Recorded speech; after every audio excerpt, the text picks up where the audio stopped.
আমার প্রিয়জনেরা, প্রভু যীশু খ্রিস্টের নামে সকলকে জানাই অভিনন্দন। অনেক দিন ধরেই আমি এই সুন্দর নায়াগারা ফলসের সামনের থেকে প্রচার করছি। এটা আনন্দের ব্যাপার। ঝর্ণার জলের আওয়াজ শুনতেই তো পাচ্ছেন। এখানে সবসময় জল বইতে থাকে, কখনো এটা শুকোয় না। দেখুন চারদিকে কত জল আর জল। দেখতে এই জায়গাটা খুবই সুন্দর লাগে, দেখলে মনের মধ্যে শান্তি চলে আসে।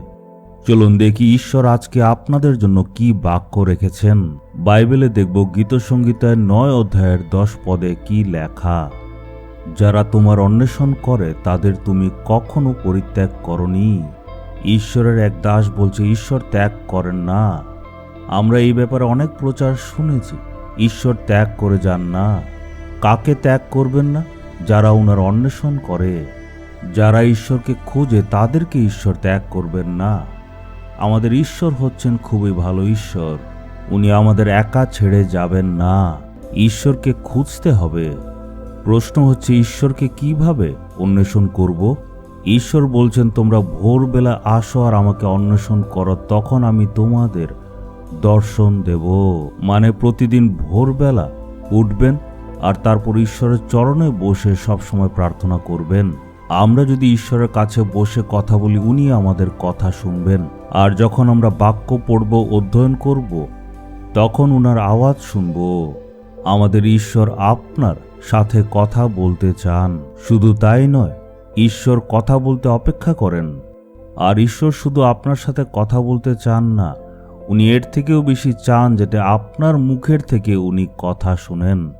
বিশ্বাস করতে হবে যে ঈশ্বর আমার সাথে কথা বলতে চান। ভোরবেলা উঠে ঈশ্বরের আরাধনা প্রশংসা করুন, ঈশ্বরের চরণে এসে স্তুতি করুন। বলুন, হে প্রভু, আমি আপনাকে খুঁজছি, আমার সাথে কথা বলুন। আমি আপনার সাথে কথা বলতে চাই। মনে রাখবেন, ঈশ্বর আপনার সাথে কথা বলতে চান। যারাই উনার কাছে আসে, আমি এমন অনেক মানুষকে চিনি যারা ঈশ্বরের বাক্য শুনেছে, আওয়াজ শুনেছে আর সেই অনুসারে চলে। ঈশ্বর সব মানুষের সাথে কথা বলতে চান, শুধু সেবকদের সাথে নয়। আপনি কি ছাত্র? ঈশ্বর আপনার সাথে কথা বলবেন। আপনি কাজ করেন, আপনার সাথেও বলবেন। ব্যবসায়ীদের সাথেও কথা বলেন। মানে যারাই ঈশ্বরের কাছে আসবে সবার সাথে কথা বলেন। ঈশ্বরের কাছে আসার যদি আপনার অভ্যাস থাকে, ঈশ্বর ত্যাগ করবেন না। অনেকে তো খুঁজেই না।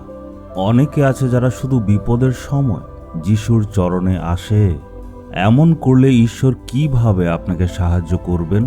প্রতিদিন উনার চরণে আসুন, তখন উনি আপনাকে সাহায্য করবেন। প্রতিদিন ঈশ্বরের চরণে আসার জন্য নিজেকে অর্পণ করুন। প্রতিদিন আপনি প্রার্থনা করুন। প্রার্থনার দ্বারা আপনি ঈশ্বরের সাথে কথা বলবেন।